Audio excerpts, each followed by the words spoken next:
Hi guys, आज के session में हम करेंगे के मीन्स क्लस्टरिंग क्या होती है। ठीक है, तो के मीन्स क्लस्टरिंग करने के लिए हमें सबसे पहले देखना है कि के मीन्स क्लस्टरिंग क्या है। तो first of all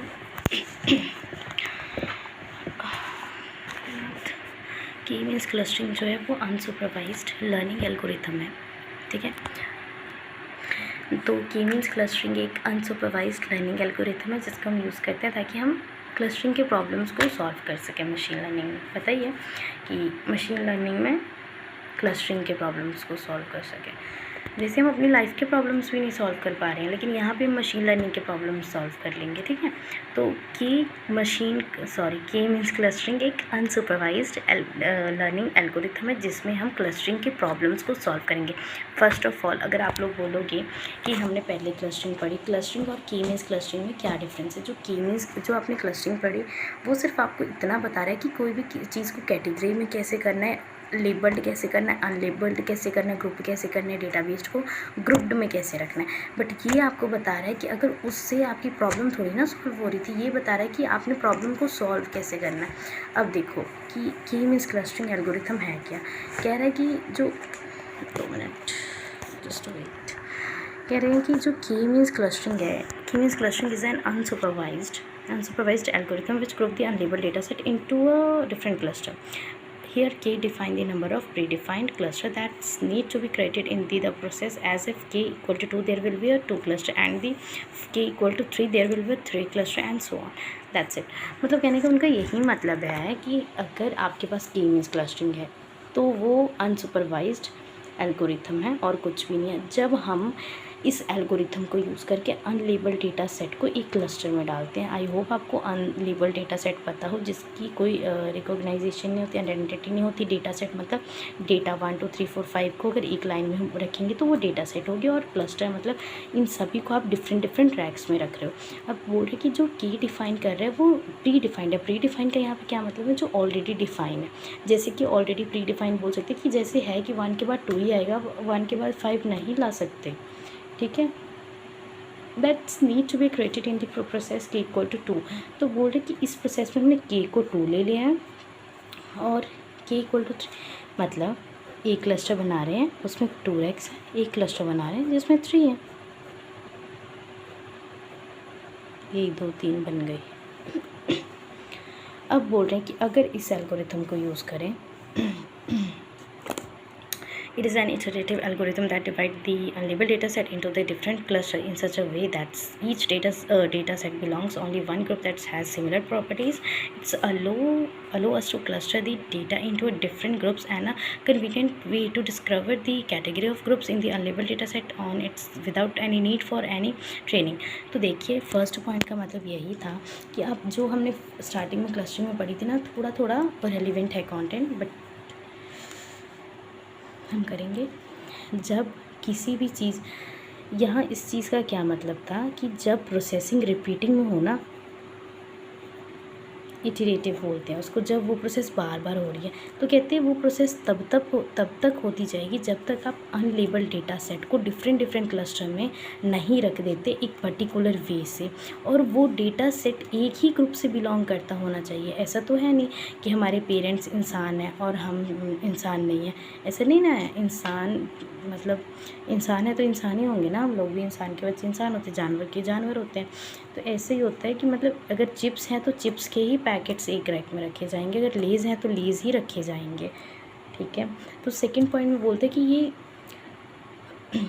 it allow us to cluster that data into different groups. अब ये क्लस्टर को ये भी बताता है कि आप एक ही क्लस्टर में अलग अलग ग्रुप्स में अलग अलग चीज़ें रख सकते हो, बट वो डिस्कवर होने कन्वीनियंट वे टू डिस्कवर, मतलब एक अच्छा सा तरीका ढूंढो जिससे उस ग्रुप की कैटेगरी को आप डिस्कवर कर सकते हो जबकि वो अनलेबल्ड डेटा सेट है बट विदाउट एनी ट्रेनिंग। समझ रहे हो? स्पेस नहीं है, ये रही स्पेस। ये देखो, अब हमने ले लिया ये क्लस्टर है, ये क्लस्टर। अब उसने बोला है कि आप अलग अलग चीज़ें तो रख सकते हो, मतलब अलग अलग बनाएंगे तो ये ग्रुप बन जाएगा। अब रखते हैं, इसमें बुक्स रखते हैं, पेन रखते हैं, पेंसिल रखते हैं, इरेजर रखते हैं, सब कुछ रख दिया। ये ग्रुप बन गई, एक ये ग्रुप है जिसमें ऑब्जेक्ट है, बट ये आइडेंटिफाई उसने बोला ना यहाँ पे कि आइडेंटिफाई कैसे करोगे आप। डिस्कवर तो कर ले रहे लिए या कि क्लस्टर में अलग अलग चीज़ें, कैटेगरी भी कर दी, ग्रुप्स ऑफ कैटेगरी भी कर दी, अनलेबल्ड भी हैं क्योंकि ये बुक्स हैं, ये पेन है, ये कुछ भी मानो यहाँ पे हर जगह किताबें हैं तो वो अनलेबल्ड में आ जाएगी। बट बिना किसी ट्रेनिंग के आप कैसे पहचानोगे? ऑब्वियसली पहचान लेंगे यार। अगर यहाँ पे हम बिना अनलेबल्ड, मान लो यहाँ पे बुक्स नहीं है, यहाँ पे मोटी मोटी चीज़ें रख दी, यहाँ पे पतली पतली रख दे, यहाँ पे कुछ लंबी लंबी रख दे, यहाँ पे गोल गोल, पता लग ही जाएगा यार। इतनी कॉमन सेंस को सबको होती है कि यहाँ पे ये मोटी मोटी बुक्स हैं, ये पतली पतली कॉपीज़ हैं, ये जो थोड़ी ऐसे शेप में होती है। कैसा शेप होता है पेंसिल का? ऐसे होता है, ये है पेंसिल। है तो पेंसिल, वैसे चाकू ज़्यादा लग रहा है, कोई बात नहीं, ड्राइंग अच्छी है ना। पेंसिल रख दे, यहाँ पे इरेजर रख दे, तो वही चीज़ है, बस बात खत्म। उसके बाद उन्होंने नेक्स्ट पॉइंट में बोला कि it is a centroid based algorithm where each cluster is associated with a centroid. The main aim of this algorithm is to minimise the sum of the distance between the data point and their corresponding clustering.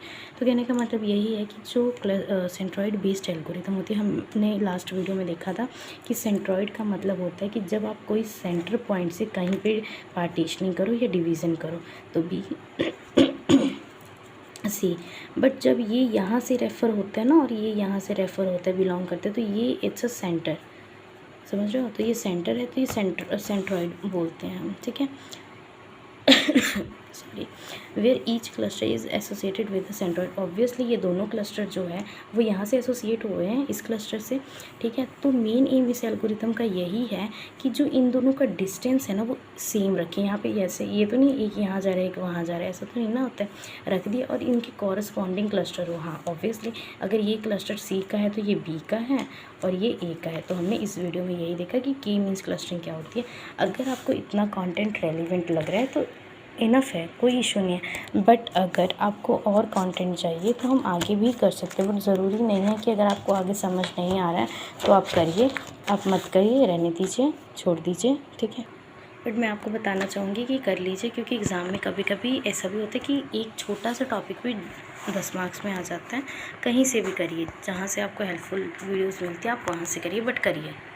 तो अब हम इसमें देख रहे हैं कि जो के मीन्स क्लस्टरिंग एल्गोरिथम है वो परफॉर्म कर रहे हैं दो टास्क का यहाँ क्या मतलब है कि वो दो टास्क को परफॉर्म करते हैं। तो determine the best value for K clustering points are centroid by iterative process, assign each data point is closest K centre, those data point which are nearest centre, near to the particular K centre create a cluster. अभी देखिए हमने यहाँ पे क्या बोला है, इसको इतना मत लिखिएगा, अपनी लैंग्वेज में लिख लीजिएगा कि जो की मीन्स क्लस्टरिंग एल्गोरिथम होती है वो दो परफॉर्म करती है। फर्स्ट जो वो परफॉर्म करती है जब वो अनलेबल्ड होती है, दूसरी परफॉर्म करती है जब वो लेबल्ड होती है। तो फर्स्ट हम परफॉर्म कर रहे हैं जब, तो हमने क्या किया, ये बिफोर के मीन्स की के मीन्स था पहले। अब देखो एक क्लस्टर यहाँ, ये मानो ये पूरा क्लस्टर ही है, बट देखो कैसे है, कितने गंदे तरीके से है, एक यहाँ जा रहा है, एक यहाँ है, एक यहाँ है। तो ये बिफोर के मीन्स है। अगर इसी चीज़ को हम आफ्टर के मीन्स करते तो हमने क्या किया, बहुत अच्छे तरीके से इसको कपड़े पहना के तहज़ीब में तैयार कर दिया। तो ये पार्टी में जाएगा, ये भी जाएगा, ये भी जाएगा। तो जब बस यही दो परफॉर्मेंस हैं जो हम एल्गोरिथम लगा के परफॉर्म करते हैं कि बिफोर के मीन्स एंड आफ्टर के मीन्स, कि जब आपने के मीन्स को नहीं अप्लाई किया तब आपके क्लस्टर्स ऐसे बिखरे पड़े हैं, ठीक है, रोंदू से, और जब आपने उसको अप्लाई कर दिया तो देखो आपके क्लस्टर कितने अच्छे लग रहे हैं, ठीक है। तो ये डिफरेंस था दोनों में। तो बस आप यहाँ यही एक्सप्लेन कर सकते हो कि दो वे होते हैं।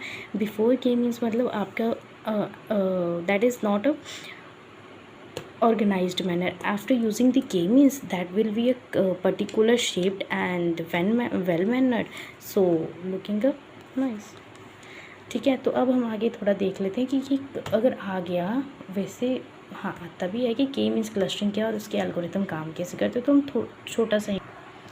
तो अब हम देखते हैं कि how does the K means algorithm work, तो कैसे काम करते हैं, ठीक है। Select the number of K divided to the number of clusters, select random K और centroid, it can be other from the different data set. कहने का क्या मतलब था, सॉरी फर्स्ट हमने कंबाइन कर दिया, सॉरी।